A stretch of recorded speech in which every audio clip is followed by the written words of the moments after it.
noite, irmãos. A graça e a paz do Senhor Jesus sobre a vida de todos vocês. É um grande prazer para mim estar aqui, né? Eu agradeço primeiramente a Deus pelo convite da minha igreja. Eu agradeço a Deus também, porque foi nessa igreja que eu aceitei Jesus há 26 anos atrás. Nunca saí dessa igreja, sempre nessa igreja, né? Graças a Deus. Fazem já 7 anos que eu estou estudando. Desde 2013 eu estou estudando. Em 2015, o pastor Jean me apresentou para o conselho da igreja. O conselho então aprovou a minha candidatura à teologia. E o conselho me enviou depois para o presbitério, que também me aprovou. E eu fiquei mais um ano estudando. E 2017 só que eu fui iniciar os estudos. Aí tivemos alguns probleminhas ali que atrasaram, né? Mas que foram para a bênção do Senhor Jesus mesmo, né? Então, graças a Deus, eu agradeço também as orações dos irmãos, das irmãs, que têm orado pela minha vida devido aos problemas de saúde que eu estou enfrentando, né? Também tem outros irmãos e irmãs que também estão enfrentando muitos problemas. Orem a Deus. Esse é um tempo que a igreja deve se levantar para orar, para clamar pelos nossos, pelos de fora, por todos. Esta oração vai exercitar a nossa fé, vai nos aproximar de Deus. E isto é o mais importante para nós, para a nossa vida espiritual. Vamos abrir as nossas Bíblias na primeira carta de Paulo aos Tessalonicenses. Na primeira carta de Paulo aos Tessalonicenses. Na primeira carta, no primeiro capítulo, aos Tessalonicenses, capítulo 1. Eu creio que o Felipe já colocou aqui atrás. Amém. A gente vai falar essa noite, o sermão que Deus colocou ao meu coração. O título do sermão é Tempo de Propósito. Conseguiu achar aí? Estou vendo que alguém está folheando a Bíblia ali. Eita, misericórdia. Misericórdia. É lá atrás. Depois de Romanos, aí vai mais um pouquinho. Achou? Glória a Deus. Vamos lá. Assim diz o apóstolo Paulo. Paulo, Silvano e Timóteo, a igreja dos Tessalonicenses em Deus, Pai, e no Senhor Jesus Cristo, graça e paz a vós outros. Damos sempre graças a Deus por todos vós, mencionando-vos em nossas orações e sem cessar, recordando-nos diante do nosso Deus e Pai, da operosidade da vossa fé, da abnegação do vosso amor e da firmeza da vossa esperança em nosso Senhor Jesus Cristo. Oremos, irmãos. Obrigado, Senhor, por esse tempo. Obrigado por esta noite. Fala conosco, porque queremos ouvir, ó Deus, a sua voz. Que nessa noite, Pai, possamos estar todos com o coração aberto, com o coração, ó Deus, como terra fértil, que já recebeu a chuva e que agora, Deus, vai receber a semente, que é a tua palavra. E que esta palavra, Senhor, possa encontrar no coração de todos os meus irmãos, ó Deus, a sabedoria para saber discernir. A sabedoria, ó Deus, para aplicar em cada uma das nossas vidas. Em nome de Jesus, amém. A primeira visita do apóstolo Paulo em Tessalônica, Tessalônica foi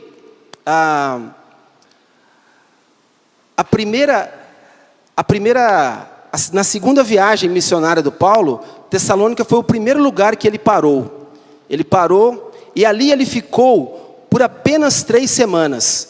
Por apenas 3 semanas ele foi à sinagoga e ensinou a palavra de Deus e aos irmãos. A igreja começou a se formar. Os irmãos que começaram a formar a igreja eram alguns gentios, alguns gregos e alguns poucos judeus nesta igreja.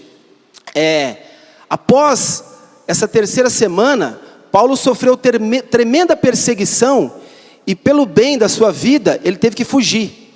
Ele teve que desaparecer. E ele foi para Corinto.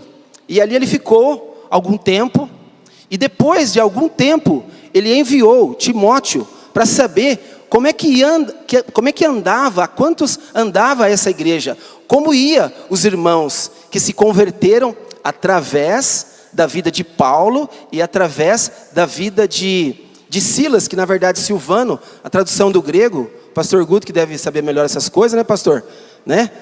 Silvano é Silas na verdade. A gente vai encontrar o nome de Silas com mais frequência do que o nome de Silvano, tá bom? Ao ouvir o relatório de Timóteo, Paulo então escreve essa carta. Para quê? Para responder os questionamentos desses irmãos, porque eles levantaram muitos questionamentos. E também Paulo queria se defender. Uma das acusações que estava sobre a vida de Paulo é que o ministério dele visava o dinheiro. E essa igreja que estava se formando, Paulo quando ia para uma igreja, formar uma igreja, ele fazia duas coisas. Se a igreja tinha condições de sustentar ele, beleza, tudo certo. Se a igreja não tinha, ele então exercia o seu papel de construtor de tendas. Lá em Atos, capítulo 17, versículo 2, vai falar que Paulo esteve em Tessalônica e ele construiu tendas neste pequeno tempo que ele ficou ali. Para quê? Para não pesar na igreja. E esse era o ofício de Paulo, né? O objetivo de Paulo era expressar a sua gratidão, né? Paulo o exorta a buscar a santificação, a buscar a Deus em primeiro lugar. Paulo exorta os irmãos a se voltarem para o Senhor. As lutas que eles tinham, que os tessalonicenses tinham, elas são semelhantes às lutas que nós temos hoje. Muitas tribulações. A igreja de Tessalônica tinha muitos pecados. Muitos pecados. Tinha a prostituição, tinha a homossexualidade, tinha outras coisas mais, pessoas que compravam e não pagavam, muitas coisas. E Paulo exorta esses irmãos a se voltarem a Cristo, a se arrependerem, a viverem uma vida digna de quem recebeu Jesus. Esse é o primeiro fundamento de Paulo. Os tessalonicenses são convocados, são chamados a parar de dormirem, a acordarem. Acordarem para quem? Para Deus, para tudo aquilo que eles receberam de conhecimento do apóstolo Paulo, de Silas e de Timóteo, né? Paulo fala no versículo 3, de 3 princípios que estão claros no versículo. Ele fala da operosidade da vossa fé, ele fala da abnegação do vosso amor e da firmeza da vossa esperança em Cristo Jesus. Pensando em tempo de propósito, primeiro eu quero falar aquilo que não é propósito. O que não é propósito? Pensando em 2022, comprar uma casa, não é um propósito. Emagrecer, ir para a academia, também não é um propósito. Ganhar dinheiro, também não é um propósito. Se qualificar, estudar, fazer uma faculdade, uma pós-graduação, não é um propósito. Tudo isso são objetivos de vida que vão fazer você melhorar. Se você entrar para a academia, você vai ter uma saúde melhor, vai emagrecer. Se você quer comprar uma casa, você precisa de economizar, precisa de um corretor também, né? Precisa de um corretor. Sem corretor ninguém compra casa, por favor, tá? Senão não dá, né? E se você quer melhorar os seus estudos, faça uma faculdade, faça uma pós-graduação. Isso vai te abrir novas portas de emprego. Mas isso não é um propósito. Isso são objetivos para a sua vida, que vão te fazer melhorar, que vão melhorar a sua renda, que vão melhorar o seu conhecimento. Isso tudo é bom, mas não é um propósito. Mark Twain, ele foi um escritor que viveu entre o século 17 e o século 18, e ele tem uma frase assim, que os 2 dias mais importantes da sua vida é o dia que você nasceu e o dia que você descobriu o porquê você nasceu. Eu diria o seu propósito. Eu diria o seu propósito. Porém, você deve saber, vento nenhum ajuda barco que não sabe para onde vai. Se você tem um barco e não sabe para que lado você quer navegar, pode vir o vento que vier, não vai te ajudar. Você vai ficar perdido. Aliás, você vai ficar mais perdido ainda, porque o vento vai te levar para longe e você vai ficar perdido. Pensando nisso, eu pergunto a você, qual é o seu propósito? Você já tem um propósito? Você já sabe qual é o propósito da sua vida? Ao longo da nossa vida, muitos nós temos múltiplas fontes de propósitos que vão amadurecendo com o tempo. Nossas visões de mundo, prioridades, perspectivas mudam ao longo do tempo, ao longo da caminhada cristã, ao longo das prioridades que nós temos. Muitos estão vivendo sem saber qual é o seu propósito. Provérbios 19:2, não precisa você abrir, vou ler para você. Diz assim: muitos propósitos há no coração do homem, porém o conselho do Senhor permanecerá. Napoleão Hill diz: o ponto de partida de qualquer propósito é o desejo. Qual o desejo que você tem no seu coração?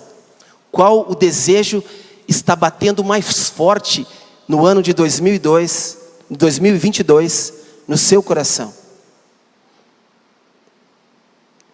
Qual a direção que o seu barco está indo? O nosso desejo deve ser um desejo que se aproxima da vontade de Deus. Mateus 6:33 vai dizer: buscai, pois, em primeiro lugar o reino de Deus e a sua justiça, e todas as demais coisas vos serão acrescentadas. Eu diria, o seu propósito será acrescentado. O seu propósito será aperfeiçoado. O seu propósito pode mudar um pouco de direção. Tem um filósofo, Leandro Carnal, ele fala algumas coisas lá.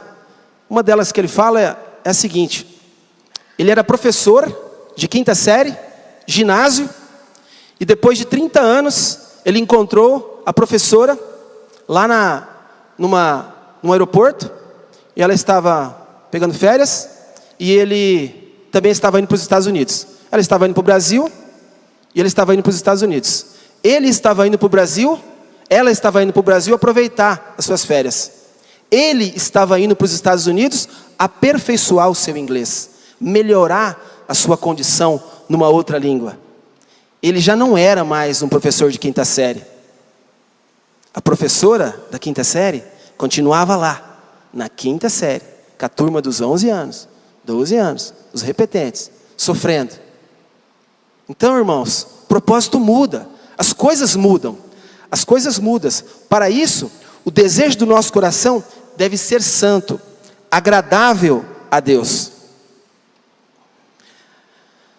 A minha intenção nesta noite é que você tenha o desejo de descobrir o seu propósito, talvez de melhorar algumas coisas.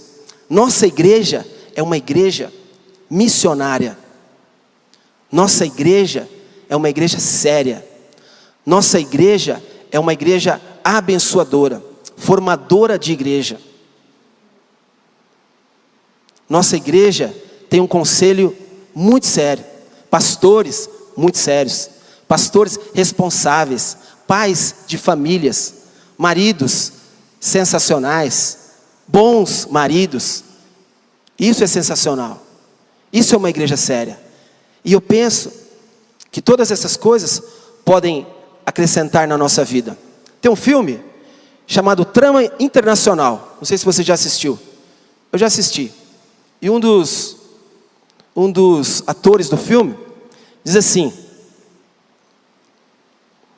o homem encontra o seu propósito em um caminho que ele pegou para desviar dele. Às vezes, a gente está pegando atalhos para desviar do nosso propósito. Vou repetir: um homem encontra o seu caminho Eu pulei aqui, gente. O homem encontra o seu propósito em um caminho que ele pegou para desviar dele. Amém, irmãos? Primeiro princípio que eu vejo aqui no texto, no versículo 3, ele fala da fé operosa. O apóstolo Paulo esteve com os Tessalonicenses por pouco tempo, mas percebeu que a fé deles era verdadeira. Era uma fé que levava outros a terem fé. As obras, eles começaram a produzir muitas obras. As obras, elas não salvam, porém elas indicam que alguém é salvo, porque produz boas obras. Martinho Lutero tinha um conflito muito grande com isso, porque para ele a salvação não é pelas obras, a salvação é pela graça, a salvação é pela misericórdia de Deus, que se renova na sua e na minha vida a cada manhã. E isso simplesmente é a causa de nós não sermos consumidos. Se todos nós estamos aqui hoje, nessa noite, é porque a misericórdia do Senhor se renovou, é porque a graça do Senhor se renovou. No dia 28 de outubro, eu saí do lugar onde estava com muita dor, gritando, com muita dor. Minha mulher me levou para o hospital 1, 2 vezes, passei uma noite em casa. No outro dia eu fui para lá de novo com dor, e a dor era tão grande que eu segurava aqui do lado direito meu, para poder ver se melhorava. Cheguei lá, me deram um remédio muito forte, e graças a Deus, pelo menos a dor me tirou. Deus fez muitos milagres esse ano na minha vida. Deus fez muitos milagres. Só de ter preservado a minha vida já é um grande milagre. E eu agradeço a Deus. A gente, quando a gente é presbiteriano, né? A gente ora meio baixo, fala um pouco baixo. Mas lá no São Francisco, eu gritava. Eu orava gritando. Eu falava os versículos bíblicos. Eu me converti assim aquele pessoal neopentecostal, pentecostal, rapidamente. Por quê? Porque eu estava num desespero muito grande. Eu não conseguia nem ligar para os meus pastores. Eu até tentei, liguei para uns 3 ou 4. Eu não conseguia ligar. Tamanha era a minha aflição. Eu não conseguia. Tiago fala, no livro de Tiago, capítulo 2, versículo 4, 26, Tiago vai falar que a fé sem obras, ela é vazia. Nós precisamos ter obras também.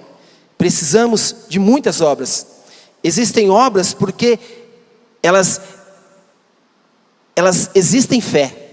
Existem obras porque a nossa fé, ela externa através das obras. Assim, nós podemos notar que a vida dos Tessalonicenses estava cheia de fé, estava cheia de obras. Nós vamos ver um pouquinho aqui mais para frente, que as obras deles eram muito boas, boas demais. Uma fé que os não convertidos passaram a observar. A igreja deles começou a encher, a igreja deles cresceu rapidamente. Paulo tem que escrever uma segunda carta para eles novamente. Paulo tem que falar para eles, é assim que as coisas são. Paulo tem que ir moldando aquele povo de acordo com a vontade de Deus. E eles estavam desejosos de caminhar com Deus. Eles estavam desejosos pela palavra de Deus. Se você continuar lendo, se você continuar e ler as 2 cartas, vocês vão ver que foram muitos princípios que Paulo ensinou para eles, que Paulo falou para eles, todas as coisas. Filipenses 2, capítulo 2, versículo 13, diz: é Deus quem opera em nós, tanto o querer como o realizar, segundo a sua boa vontade. Uma fé operosa significa fazer algo, produzir, executar. O apóstolo fala da fé objetiva, que leva à atividade, que os leva ao desenvolvimento espiritual dos outros irmãos. Cristo deve ser, meus irmãos, o símbolo da nossa fé. O símbolo da nossa fé. Portanto, para Paulo, a fé não é algo abstrato. Para os tessalonicenses, a fé não era algo abstrato. A fé deles não era estática, mas uma fé ativa, dinâmica, produtiva, uma fé operosa. O segundo princípio que eu vejo aqui, meus irmãos, é a abnegação do amor. Abnegação traduzido é dedicação do amor. A dedicação do amor deles era algo notório, claro. Eu falei que vocês iriam ver que as obras deles eram boas. Em 2 Coríntios, capítulo 8, Paulo escreve lá, e nós vamos ver que eles tiveram uma ideia. Qual foi a ideia deles? Eles levantaram uma oferta e enviaram uma oferta em dinheiro e enviaram para a Judéia, para a igreja da Judéia. Uma oferta boa. Mas sabe o que acontece? Eles eram muito pobres. Eles eram pobres demais. Imagina hoje, nos dias de hoje, nós que temos missionários na África, em Moçambique, imagina uma igreja dessa levantar uma oferta e enviar para a igreja na França, na Alemanha, na Inglaterra, nos Estados Unidos, igrejas ricas. Eles fizeram isso. Eles levantaram uma oferta de amor. Eles não olharam para as necessidades deles. Eles olharam com amor para o próximo, para as dificuldades que a igreja da Judéia estava passando. Eles tinham um amor tangível. O que é um amor tangível? É um amor que se preocupa com o próximo. É um amor que cuida do próximo. Um amor tangível é aquele amor que você olha na vitrine de uma loja bonita, aí você fala assim: o meu marido vai ficar bem com essa camisa, né? A minha esposa vai ficar bem com essa roupa. O meu porteiro está precisando de um lanche. O meu porteiro precisa de um presente para o filho dele. Isto é um amor tangível. É um amor que dá um bom exemplo. É um amor que pratica. A verdadeira igreja é aquela igreja que olha para fora. Não é aquela igreja que olha para dentro. Precisamos ter o amor de olhar para fora. Nossa igreja tem um projeto sensacional às segundas-feiras, que leva marmita para os pessoal de rua, digamos assim, para os necessitados, que não receberam. Talvez vai ser o primeiro alimento dele, que ele vai receber lá pelas 6 horas da tarde, na segunda-feira. Segunda-feira, 6 horas da tarde, talvez eu e você já fizemos umas 4, 5, talvez até mais, se você é muito regrado, foi no nutricionista, fez 6 refeições. Aquele pessoal não recebeu nenhuma refeição, né, pastor? A primeira refeição deles. Hernandes Dias Lopes diz que primeiro precisamos ter vida com Deus, para depois termos vida para Deus. O que é isso, meus irmãos? Vida com Deus. Primeiro você precisa ter muita prática da oração, muita prática da leitura bíblica. Você precisa entrar no seu carro, ter uma boa música cristã, ter uma boa mensagem para você ouvir de um dos nossos pastores de preferência, porque eles pregam maravilhosamente bem, todos eles. Isso é vida para Deus. Aí depois, vida para Deus. E a vida para Deus é o amor, é olhar para fora, é olhar para o próximo. Isso é vida para Deus. Tem muita gente que quer fazer ao contrário, que quer produzir lá fora, mas nada com Deus. Não tem vida com Deus, não ora, não lê a Bíblia, não tem prática diária. Eu falei na quinta-feira do Dietrich Bonhoeffer, do segredo do sucesso do seu dia, da oração matinal. Não tem tempo para orar a Deus pela manhã, não lê a Bíblia pela manhã, mas nós precisamos ter essa prática. Primeiro relacionamento com Deus, depois relacionamento com os irmãos. Em terceiro lugar e último lugar, ele fala que a esperança dele estava em Jesus. A nossa esperança, Paulo fala da firmeza da esperança. Ele destaca que a esperança precisa ser firme e ao mesmo tempo paciente. Nós precisamos ter paciência. Se nós queremos encontrar o nosso propósito, nós temos que ter fé em Jesus, amor em Jesus e esperança em Jesus, para que possamos todos encontrar o nosso propósito. Talvez você pense que quando encontrar o seu propósito, logo irá colocá-lo em prática, logo irá produzir. Mas infelizmente não é assim. Por exemplo, Lucas capítulo 2, versículo 39 ao 49, vai contar a história de que Jesus subiu a Jerusalém com seus pais para uma das festas. Eu não me lembro qual festa era. Jerusalém tinha 3 festas famosas durante o ano, e os povos vinham de todos os lugares do mundo para essas festas. Jesus subiu ao templo com os seus pais. E quando chegou na hora de voltar, José e a Maria já tinham andado um dia e meio, e aí eles se deram conta de que Jesus não estava presente. E aí eles começaram, um foi lá para o final da fila e o outro foi para o começo, porque era uma romaria, era um atrás do outro. E aí ninguém achou Jesus. O que eles fizeram? Voltaram. Quando chegaram lá no templo, encontraram quem? Jesus, ensinando os doutores da lei. Porém, Jesus tinha 12 anos ainda. Jesus foi um tanto quanto atrevido, falou para eles assim: vocês não estão vendo que eu estou tomando conta dos negócios do meu pai? Foi isso que Jesus falou para eles. Porém, dos 12 aos 30 anos, nós não vamos ver Jesus fazendo mais nada.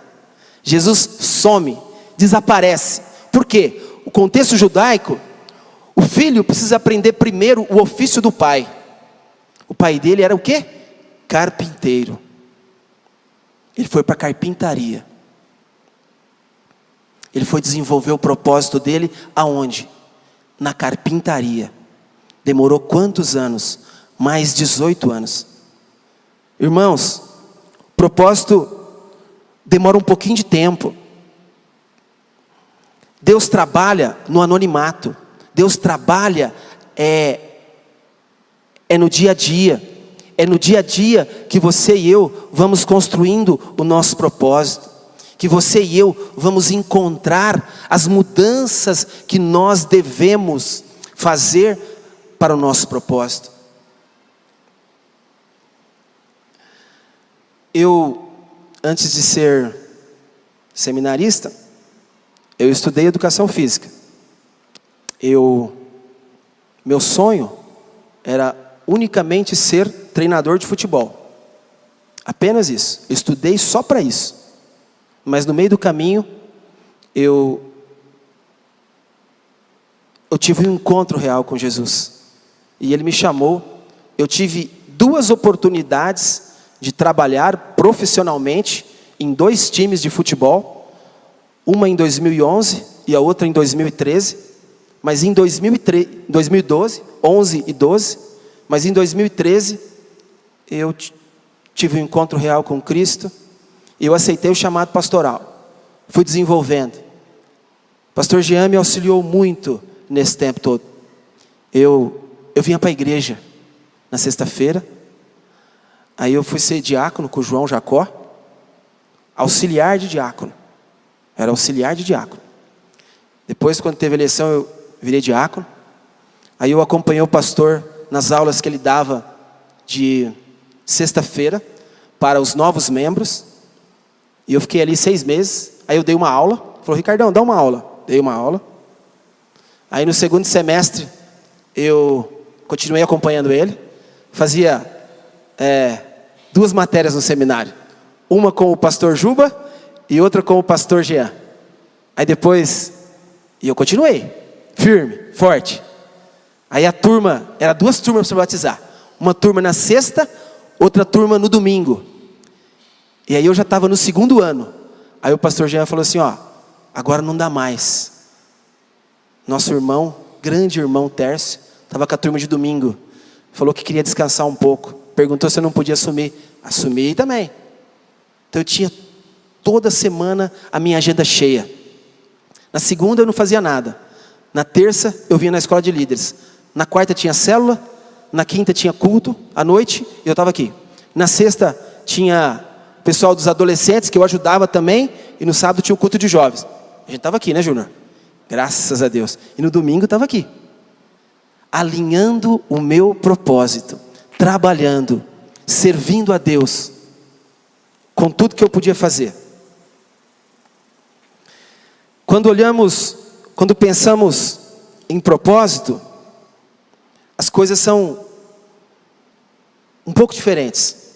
Martin Luther King, ele diz assim, se um homem não descobriu nada pelo qual morreria, não está pronto para viver. O homem só está pronto para viver quando encontra o seu propósito. Você está pronto para morrer pelo seu propósito? Você está pronto para dar a vida pelo seu propósito? Seu propósito não é você dar a vida pelo seu filho. Seu filho era um sonho seu, glória a Deus por isso. Você vai ter que entesourar ele enquanto você estiver vivo. Minha irmã e meu irmão. A Bíblia diz que os pais devem entesourar os filhos. Enquanto um pai estiver vivo, ele vai ter que estar lá segurando na mão do filho. Conheço alguns irmãos dessa igreja que fazem isso com uma maestria, mas com amor, um amor dedicado, com uma esperança que lá na frente vão colher frutos sensacionais. Isso é bom. Pensando em propósito, irmãos, é no caminho que nós vamos encontrar o nosso propósito. Os 2 discípulos de Emaús, eles estavam caminhando, mas eles não sabiam que Jesus estava com eles. E a vida deles foi mudadas. Eu termino com Davi, que teve um encontro com Deus, que foi ungido rei. E aí o profeta falou para ele assim, vai lá, volta a tomar conta de ovelhas. Ele estava tomando conta de ovelhas, chegou um leão. Para quê? Para devorar uma das suas ovelhas. Ele fez o quê? Correu. Muito. 7 dias e 7 noites, se fosse eu e vocês. Correto?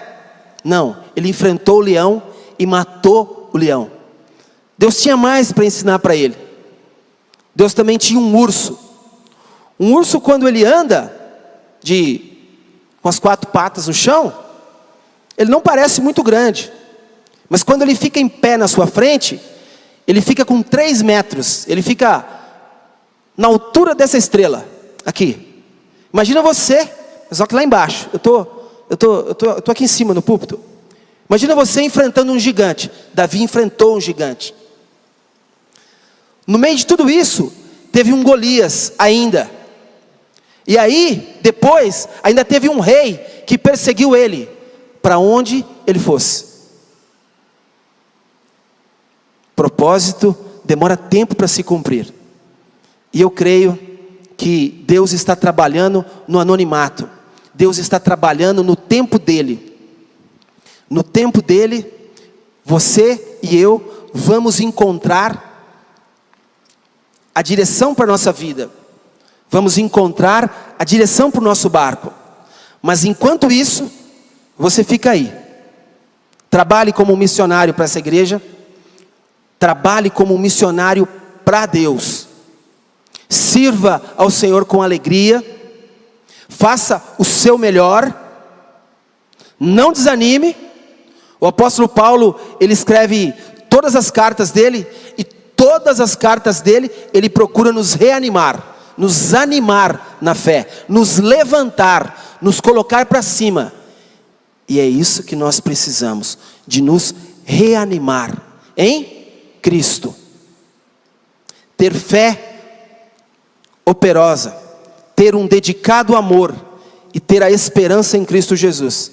Se você tiver esses 3 princípios, você encontrará o propósito para a sua vida. E Deus te abençoará muito. Em nome de Jesus. Baixe sua cabeça. Vamos orar. Chamar o pastor. Senhor, muito obrigado por esse tempo. Muito obrigado por esta noite. Obrigado pela vida de cada irmão. Eu peço ao Senhor que o Senhor fale com eles, que eles possam retornar aos seus lares com esta mensagem, com tempo de propósito, para que eles possam ter um encontro real contigo e mudar as suas vidas e servir ao Senhor com alegria, com amor, com fé operosa, com dedicação, com amor dedicado e com a esperança, com a firmeza da esperança em Cristo Jesus. Muito obrigado, Deus, muito obrigado.